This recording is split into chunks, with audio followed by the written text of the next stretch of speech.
Get a check of your top stories this morning. Investigators are working to determine whether the man now charged in the murder of UnitedHealthcare CEO Brian Thompson acted alone. Police arrested 26-year-old Luigi Mangione Monday, nearly a week after Thompson was gunned down in Manhattan.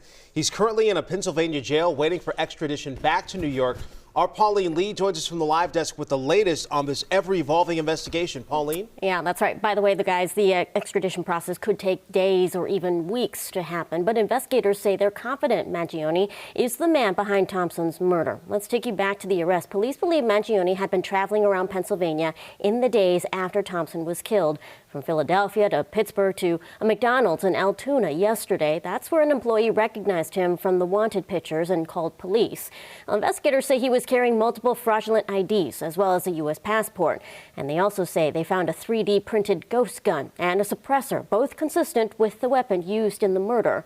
They also recovered clothing, including a mask that matched what was seen on surveillance video of the shooting. Authorities say they combed through thousands of hours of video, hundreds of tips, and every bit of forensic evidence to find Mangione. He matches the description of the identification we've been looking for. He's also in possession of several items that we believe will connect him to this incident. How did we do it? Good old-fashioned police work. Now, investigators also found a 3-page handwritten document, a manifesto of sorts, that they described as critical of corporate America. Both Mangione's family and UnitedHealthcare are speaking out now after the arrests. You'll hear what they had to say coming up in about 30 minutes, guys. Our Pauline Lee from the live desk. Pauline, thanks for that update. We do want to continue our team coverage now with CBS News correspondent Naomi Ruckham, who is live for us in New York City. I'm sure many people very relieved this morning. Naomi, can you explain what we know about the moments leading up to his arrest in Pennsylvania? Right, Heather and AJ, good morning to you. You know, the timing isn't exactly clear at this point, but the murder charge does start the extradition process back to New York, which could take days or weeks. And it's unclear whether Mangione has an attorney who can comment on these allegations. He was asked at his arraignment last night whether he needed a public defender. Mangione asked whether he could answer that at a further date. Heather and AJ? We know investigators clearly looking into a motive behind this case here, but we also know that he had a 3-page handwritten document there. What do we know about what was in that document about his past in general, Naomi?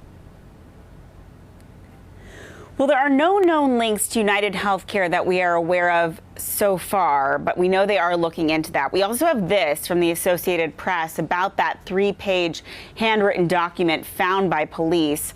A law enforcement official who wasn't authorized to discuss the investigation publicly does say that it included a line in which Mangione claimed to have acted alone. To the feds, he said, "I'll keep this short, but I do respect what you do for our country.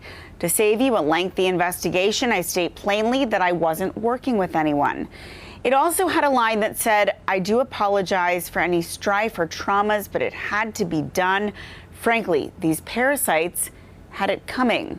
Mangione is, again, just 26 years old. He's from a prominent Maryland family that owns multiple country clubs. He was the valedictorian of his 2016 high school class at the elite all-boys Gilman School in Baltimore, and later earned computer science degrees from the University of Pennsylvania. He also spent time in Hawaii from 2022 to 2023, and two sources who knew him then say he suffered from back pain due to an injury. Although this story does read like a movie script, it's important to remember that Brian Thompson was not only an executive, but he was also a father of 2. Heather and AJ? He certainly was. Absolutely. Naomi Ruckham live for us in New York. Naomi, thank you. We appreciate it. And as new information becomes available, be sure to stay with WCCO and CBS News Minnesota for continuing coverage and any breaking news updates. This morning, the Minnesota GOP wants answers. They are not happy about House DFLers approving to pay for a lawmaker's legal bills using taxpayer dollars. So Speaker-designate Lisa Demuth and GOP Rules Committee members sent a letter demanding a new hearing.